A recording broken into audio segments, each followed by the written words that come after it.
ये है दिल्ली दर्पण, दिल्ली एनसीआर का number 1 web channel.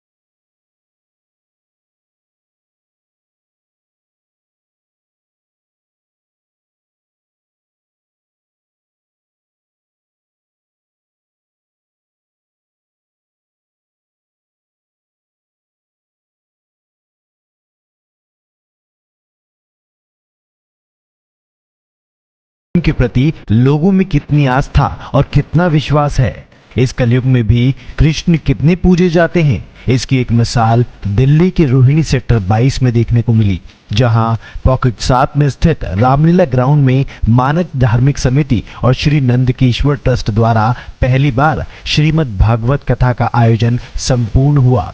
Shrimad Bhagavat कथा के प्रारंभ से पहले गोमती तोमर के संरक्षण में आसपास की महिलाओं ने भव्य कलश यात्रा निकाली। इस कलश यात्रा में इलाके की कुल 251 महिलाएं शामिल हुई। ये कलश यात्रा आसपास के एक बड़े इलाके से गुजरती हुई कथा स्थल पर पहुंची। इसके बाद विधि विधान के साथ पंडितों द्वारा 7 दिन तक कथा और यज्ञ का आयोजन किया गया। इस कथा वाचन के लिए कथा व्यास श्री नवल किशोर जी महाराज ने अमृत वर्षा की, जिनका माला और पुष्प द्वारा गोमती तोमर और दिल्ली दर्पण टीवी के संचालक राजेंद्र स्वामी ने पूजन किया। ये कथा 28 जनवरी से 4 फरवरी तक चली। इस दौरान 28 जनवरी को श्री भागवत महात्म्य एवं नारद चरित्र, 29 जनवरी को परीक्षित जन्म शुकागमन, भीमोपदेश, 30 जनवरी को कपिलोपाख्यान, ध्रुव चरित्र, भरत चरित्र, 31 जनवरी को प्रहलाद चरित्र, राम जन्म, कृष्ण महोत्सव, 1 फरवरी कृष्ण बाल लीला, 2 फरवरी को महारास लीला, कृष्ण रुक्मणी विवाह, 3 फरवरी को सुदामा चरित्र, परीक्षित मोक्ष और अंतिम दिन यानी कि 4 फरवरी को पूर्णाहुति एवं भंडारा का आयोजन किया गया। इस कथा का संरक्षण और देखरेख गोमती तोमर, जितेंद्र सिंह तोमर, राजेंद्र स्वामी, विजय शर्मा, भारत भूषण, अनिल बजाज, उषा दहिया, वीरेंद्र चौहान और सतीश जी द्वारा किया गया। इस भागवत कथा के आयोजन में सभी लोग उत्साहित और खुश दिखे। इसमें मेडिकल कैंप लगवाते हैं और धार्मिक गतिविधियों में रहते हैं और हमारा मेन इसका विषय है कि भाई हमें 22 सेक्टर में मंदिर की स्थापना करानी है और डीडीए में हमने मंदिर के लिए अप्लाई किया हुआ है, उसी में लगे हुए हैं और सब सेक्टर 22 के निवासियों से भी कलेक्शन ले रहे हैं और उम्मीद है अब 2 साल के अंदर हम मंदिर बना लेंगे। मंदिर के लिए बहुत भागदौड़ कर रहे हैं सरकार की तरफ से भी, और सरकार से हमें अभी सहयोग मिल नहीं पाया है। थोड़ा सा हमारी टीम लगी हुई है जिसमें हमने लेटर वगैरह दिए हैं एमसीडी के अंदर, और हमें कुछ पता भी चला यहाँ पे कुछ जगह के लिए है, उसके लिए भी ढूंढ रहे हैं कि कैसे क्या है क्या नहीं है। और बाकी जो ये है मानवदारी से सारे मिलके हमारी पूरी टीम पूरे जोर से जन्माष्टमी बनाते हैं यहाँ पे और भंडारा भी लगाते हैं। अब जैसे ये अपने भागवत हो रही है। कथावाचक श्री नवल किशोर जी ने इस कथा को सभी के लिए संपूर्ण और आनंद भरा बताया।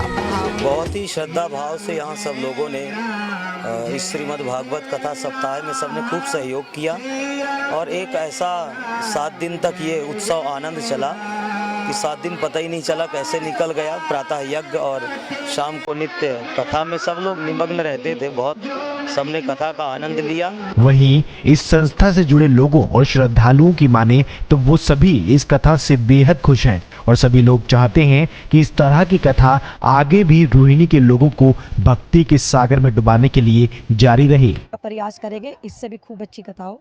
हम पूरे जी जान से लगे हैं। ये तो गोमती बेटे की बड़ी मेहरबानी है जो ऐसे आयोजन में इतनी मेहनत कर रही है और हम सभी लोगों का, सभी भाइयों का, बहनों का सहयोग है और हम आगे भी ऐसे कार्यों में मेहनत और लगन से लगे रहे। वहीं भागवत की संरक्षक गोमती तोमर इस भागवत के संपूर्ण होने से खुश दिखीं। साथ ही उन्होंने बताया कि आखिर कैसे उनके मन में भागवत को कराने का विचार आया और उसका क्या प्रभाव रहा। कुछ समय पहले वृंदावन गए थे तो वहाँ पर विचार बना और भागवत का पहली बार मैंने संकल्प लिया है और पूजा पाठ के और जितने भी सांस्कृतिक कार्यक्रम रहते हैं, समाज को जोड़ने के जो कार्यक्रम रहते हैं, उनमें तो मैं संलग्न रहती हूँ। फिलहाल जिस तरह से रोहिणी सेक्टर 22 में हुई इस भागवत से लोगों के अंदर खुशी और शांति दिखाई दी, इसे भगवान का ही चमत्कार कहा जा सकता है कि 7 दिनों में भागवत में सभी लोगों को इतनी शांति और सुकून का अनुभव हुआ जो शायद सभी की जिंदगी में बहुत महत्व रखता है।